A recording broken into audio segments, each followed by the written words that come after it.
আমাদের প্রতিটা যুবকের প্রাণে যেন এই ভাই হাদি ভাই জীবিত থাকে, বিচার চাই। এবং সেই প্রেক্ষাপট থেকে আমি আমার এই সিনটা ধারণ করা যাচ্ছে এইটুকু।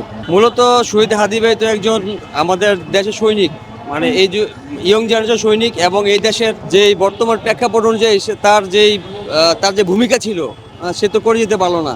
তাই চাইতেছিলাম যে আমাদের প্রতিটা যুবকের প্রাণে যেন এই ভাই হাদি ভাই জীবিত থাকে এবং তার বিচার চাই।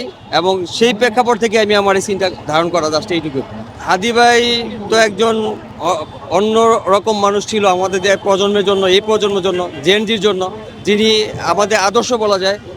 তার যে আদর্শ আমরা যদি লালন করতে পারি তাহলে আমরা এই দেশ চেঞ্জ করতে পারবো ইনশাল্লাহ, এবং দেশের যে প্রবলেম আছে সব সলভ করতে পারবো। আর হাদি ভাইয়ের বিচার চাই।